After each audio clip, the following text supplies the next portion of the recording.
And welcome back, and we're moving into our third and final topic for the morning. Now we're talking here the Belize Bodybuilding and Fitness Federation and the Spartan Classic. And when I say that, I'm trying to do what Rigo does, because seriously, this guy. He's doing naturally, does that, right? Yeah, no, I had to try putting in my shirt. But we've got this impressive classic coming up on the 14th of July, 2018, and it's going to be at the Corozal Community College Auditorium. But to tell us more about it, we've got Mirna Greenidge, who is actually the president of the Belize Bodybuilding Fitness and Federation, and Rigoberto Vellos, who is Mr. Belize champion of 5 times. That's man. Rigo. That's Rigo. Yeah, everybody know Rigo. And he's also the mayor of Corozal Town as well. Imagine a guy buff mayor like that in your town. No crime. Guys, good morning and welcome. It's so nice to have you in. Good morning. I think I attended one of those that Spartan Classic in Corozal as well. Wow. And it's very impressive to see how we progress in terms of bodybuilding. And a lot of folks might look at it and say, you know what, bodybuilding, you have to keep to do it. I don't want to look like that. You know what the health aspect of doing bodybuilding does to the mind as well? When you feel good, you look good. When you look good, you become this progressive individual. That's how I see it. So guys, tell us more about it, Spartan Classic.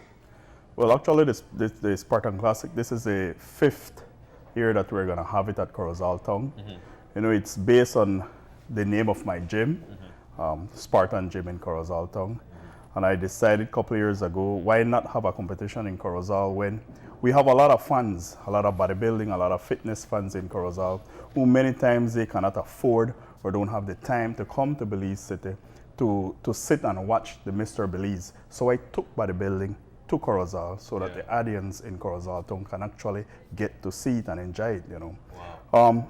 Rigo Vellos itself have a lot of fun in Corozal, and many times they cannot come to Belize City also. So at the same time, we take the opportunity to educate the people more about fitness and bodybuilding in Corozal Town. Mm-hmm. So hence that's the reason why we decided to have the Spartan Classic in Corozal Town now. And now it's been growing and growing and even getting bigger. It attracts a lot of bodybuilders from all over the place, a lot of athletes from all over the place. Last year we had competitors all the way from, I think we had one guy from the States who came down. Wow. And he won actually his category in men's physique. Really? We have guys from Cancun, from Playa, from Chetumal, of course, and all over Belize, our country, Mm-hmm. So it's getting bigger every year. Man. So, this is sanctioned by the... This is sanctioned by the Federation. Yes, Kevin. And I have to commend the mayor. Mm-hmm. Now, different hat, of course. Different hat. But yes, and for bodybuilding, that is a good going, because imagine you are not only a bodybuilder, but you're also a mayor, and it's the first it's the first time a bodybuilder ever become a political figure in Belize. In Belize. So he's writing history as we speak. Arsenal, yeah. But we want to keep it local. So let us have our own credit in Belize, please, Kevin. Yes, and Rigo have promoted bodybuilding in so many ways, not only bringing athletes to the national competition, which is Mr. Belize, but he's also a gym owner, a trainer, and by virtue of that, he has been able to muster and foster relationships with the North, mainly.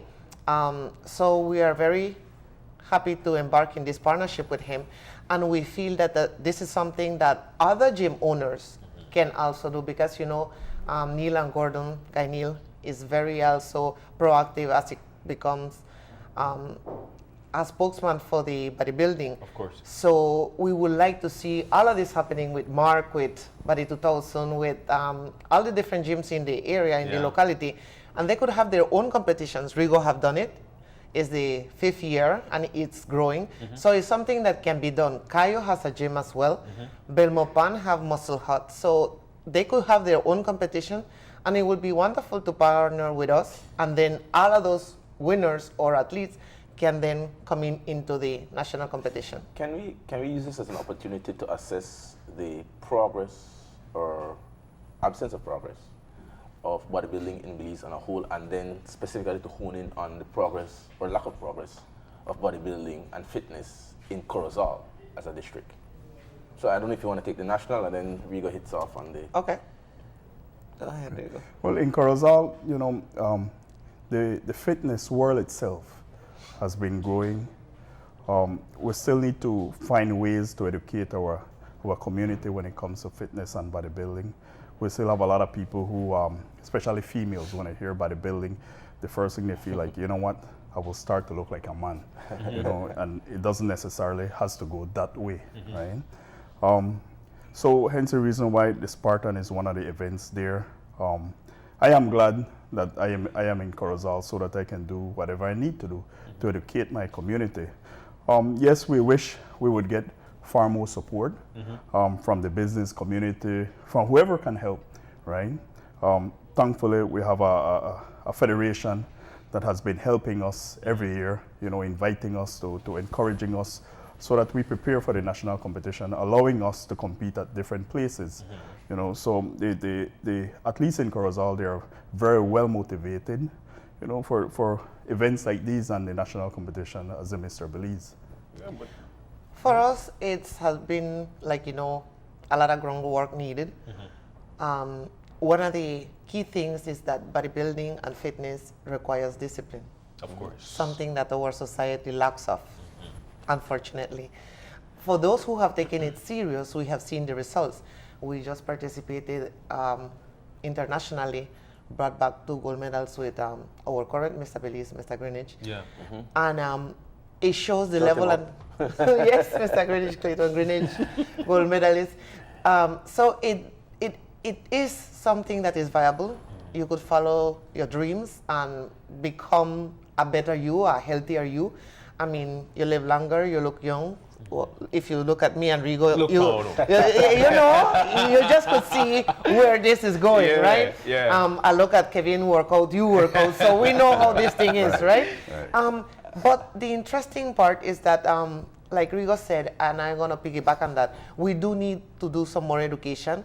Yes, we need volunteers because the federation is not a paid federation, it's something that is run by pure love. Yeah. And we have gone this far, and he doesn't get paid either besides just his gym and having his own business. Yeah. But it's something that is necessary for our society, and I think that the strategy that we want to use is partner with the gym owners, in addition to start to do seminars at the different gyms. Yeah. I think that might be a very well received. We have approached many on an individual basis, but there is something about competitiveness in Belize that for some reason it is not so in other countries. I have had the opportunity to judge in other Central American countries, and I could tell you the interest, you have hundreds and hundreds of athletes competing for one spot.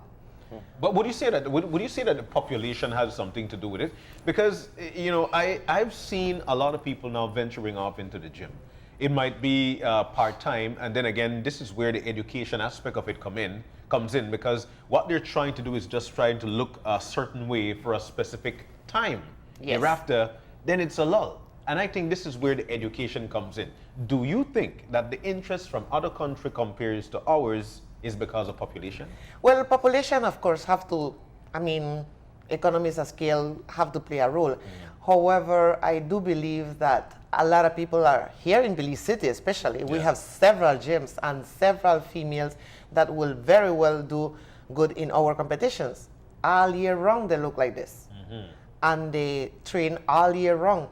But for some reason, they don't want to go on a bikini on stage. I don't know if we could change the rule of IFBB and put them on a short pants, kind of say, if that would make it the difference. But all I'm saying is that people don't want to compete, and I don't know how you tap into that aspect. Maybe the media could partner with us and find a way how to promote these things, so that if we do seminars or we do information that is viable to the public, so that they can spark their interest. I think culture has a lot to do with it, and I'll tell you why. Swimsuit. Where I grew up down south, if you are in a swim, most people swim without trunks. Woman or man. Women are normally with their short pants on. They're going into because it's taboo. And I'm so sorry that I'm using the word loosely, but it is taboo, especially down south. When I was growing up, this is 80s, 90s, that you actually venture off into any water, any hole, just wearing a swimsuit or you know. But we are on Facebook, and we are on Facebook. We go to the clubs almost naked. So, and they're not paying you for that. At least, and I know, no pun intended, but I am trying to say that if you're working out, if you are now conscious and you want to look healthy, because that's what really bikini fitness is all about, is that look, not a model look necessarily, but at least somebody that have some kind of athletic look. Yeah. And they look fit. That's all. Rigo and Mirna, for somebody who is not a competitor and who's not, I mean, the most exercise we do is to lift a spoon. For us, the competition is more inspirational. This is what I could do if I had Rigo's discipline. This is what I could do if I had Mirna's drive, or Christelle, or whoever I'm looking at. But could you talk to us from the standpoint of a participant? It must be grueling to wake up every day, to be pushing weights, not being able to eat certain things. I've spoken to you already, Mirna. You can't eat this, you can't eat that. You have to sleep a certain time. From the standpoint of a competitor, what is it for you? Is it validation for the work that you do? What is it that drives you to make you put on the bikini, to be able to do like that and your arms the size of my head? You know, what does it do for you? Well, definitely not put on the bikini, right? Thank you for that. Thank you for that. You know, at a view as a competitor, I would say that first you gotta love the sport. Yeah. You gotta love what you're doing, right? You gotta learn to be self-motivated. Yeah. You know, I've been training without a trainer for some years now. Actually, all my Mr. Belize are without a trainer in Corozal Town, right? You gotta want it. You have to want it, right? More than anything. When it comes to the pain, the dieting, that's supposed to be part of your drive, knowing that, you know what, you work hard today, one step closer to victory, one step closer to achieving your goals. That is what I use as my drive, and you know, so it's not easy, but it can be done if you want. Yeah. Right? You can accomplish whatever you want. And do you measure your gym in this? Are you like, using a competition like this, you say, okay, well, there are going to be 4 people from 3 other gyms, 1 from Chitamal gym, and I want to see whether or not the people at my gym have the discipline, or whether or not the programs at my gym are working properly. Is that measuring stick against others? Yes. I mean, as a trainer, as a trainer, yes, you do. Because you want to be, one, well-informed. You want to know exactly what your students need to have, you know, at least to reach to a level where they can compete against the others, and of course to win, right? So you do it sometimes.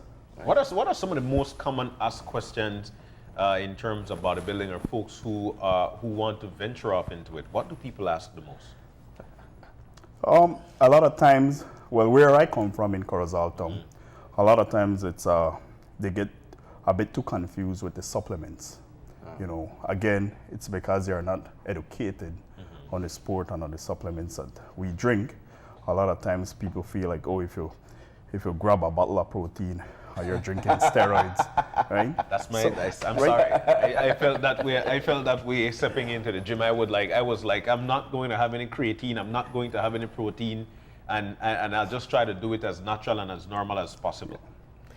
But you can do normal. I mean, actually, it's natural bodybuilding. Yeah. Natural bodybuilding is more about what you eat, proper rest, and of course, you have to put in the work, because it doesn't matter how much supplement you drink, at the end of the day, if you don't put in the work, it's not going to give you the muscles or the tone or the definition that you are asking for.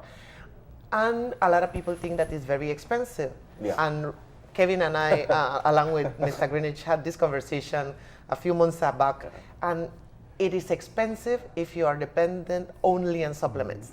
The key is to, yes, you're gonna have creatine. Yes, you have your amino acids. Yes, you will need to have your vitamins. But basically that is as much as you can, and it's affordable. And then the type of food, complex carbs. You want your potatoes, your cassava, your grown food type of thing. So this is basically what it boils down to. It is you have to educate yourself. More vegetables, is proper eating, proper nutrition. Some folks would tell you, you know what, and I know you'll go through this, Kev. Oh well, he's not a meat eater. He's not a meat eater. But some folks would say, I run, which simply means that I do some cardio and I lift weights, but I eat anything and still expect to have that. Yeah. What do you say to these Rigo? people? Well, actually, you know, it all depends on your own genetics. For example, I have to confess that, you know, I'm one of those people that I love my junk food, right? I love my junk food. Yeah. And also, you mentioned something about depending on supplements. I depend on supplements a lot because I don't really eat meat, right? So it's even harder to gain the mass that you need and the muscle mass, right? But it's possible, right? Of course, I depend on supplements, but I also make sure that I get the information and find ways and other means on how to consume the proteins. Yeah. You know, we have a lot of things that surround us, a lot of food that gives you the protein, right? Once you educate yourself on those things, then you know you can be dependent on those also. Rigo, you referred to bodybuilding as a sport. And I know it's classified as a sport, but for the most part, people out there might be thinking, oh, is that a sport? I know it has seasons, because there's seasonal, but what else about it do you think makes it qualify as a sport, as opposed to just, you know, just fitness? It's not just fitness. We have a international federation by which we have competitions throughout the year. I mean, Belize may not see as much. And as a federation, what we have done, we have tried to find ways and means to expose our athletes to the World Championship, to the Central American games, competitions. We also are preparing, as we speak, in a month we will be in Mexico, taking a delegation probably of 3 athletes to go and compete in the Central American and Caribbean Championship. So you're going to be exposed to people in the Caribbean. You're going to be exposed to everybody around the world. So that make it a competitive sport. And because we have IFBB is on a quest to get bodybuilding into the Olympic, the grand arena. We were there before, we got kicked out because of steroids, like he said.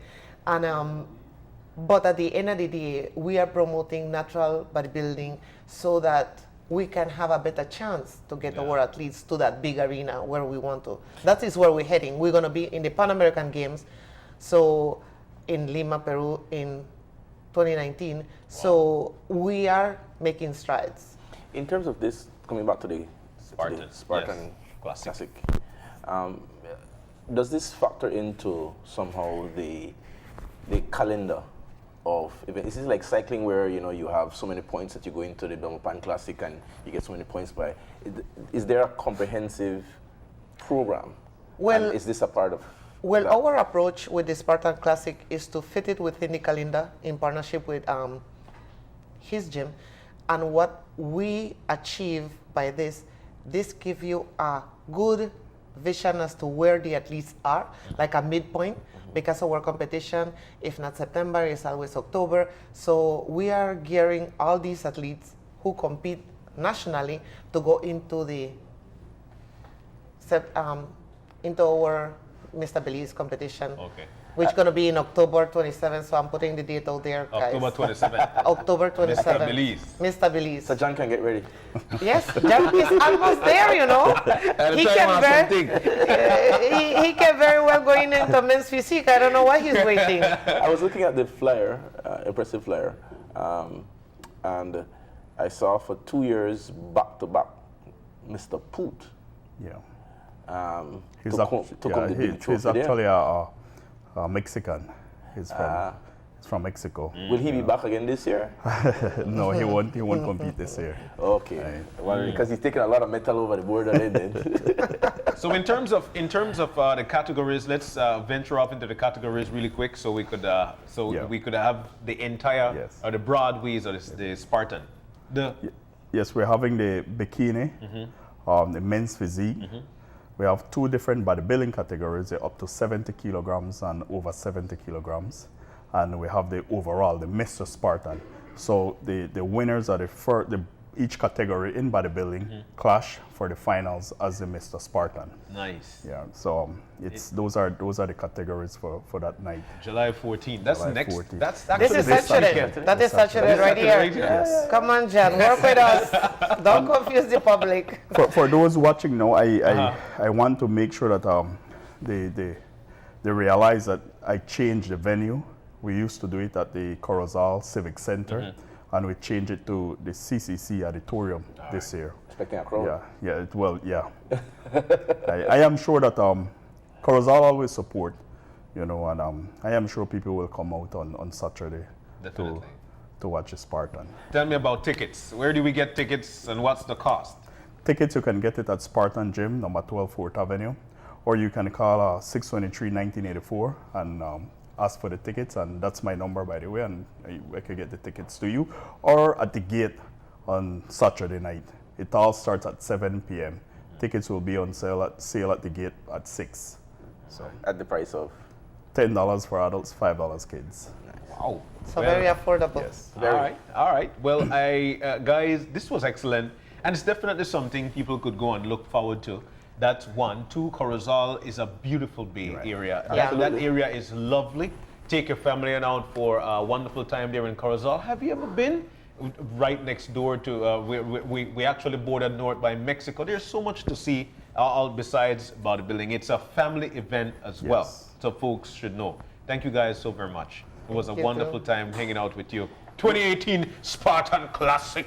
Can you strut it? I do that, I'm going to be ashamed of sitting beside Rigo. I'm trying, man. And I don't compete in things that I can't win at.